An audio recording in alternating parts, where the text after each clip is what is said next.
Yes, Jen. Kayleigh, thank you. Broadly, what does the president want to achieve by going to Kenosha tomorrow, and what is his or the White House's response to local and state leaders encouraging him not to come at this time? So, two things. First, the president wants to visit hurting Americans. He shows up just like he showed up this weekend in Louisiana and Texas in response to Hurricane Laura. So he wants to show up in the city that's hurting. And also, I think it's just important to note that our federal response, look, in Kenosha and Minneapolis, there was violence on the streets. And literally within 24 hours, you saw a turnaround when federal officials came in. So I think highlighting that the federal government has done a lot in the way of using law and order to create peace, but showing up for hurting Americans is the primary concern. Just to follow up on that, like he didn't show up in Portland, where there were also protests that he talked about a lot. Is it not also because Wisconsin is such an important political state? The president's showing up to see hurting Americans. He goes to several states each and every week, and this is another one in a long line of many. Yes. Kayleigh, coronavirus infections have now reached 6 million in the U.S., over 180,000 dead. Why was the president retweeting a report over the weekend that appeared to suggest the death toll was much lower than that? The president's...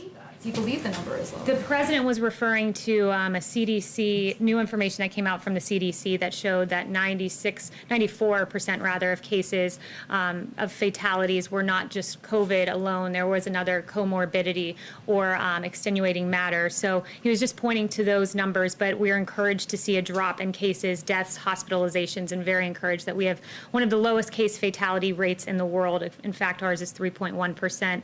EU and UK together is 10.5%.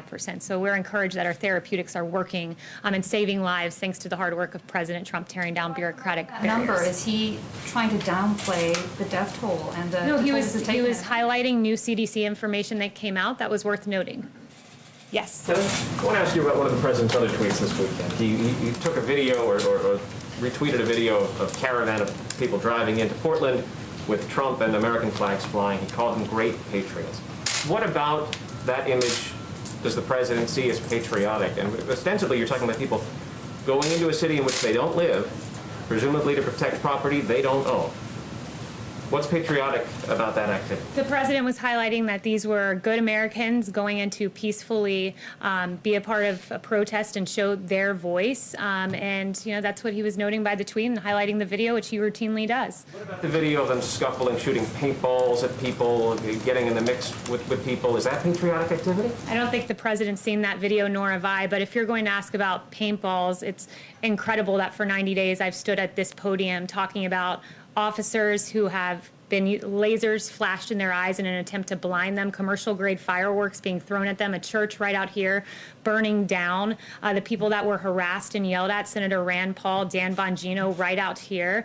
And you're going to ask me about a paintball video when, in fact, for 90 days, we've seen horrific violence by Antifa, a radical anarchist organization. You're going to ask me about a paintball video I've yet to see, and neither is the president.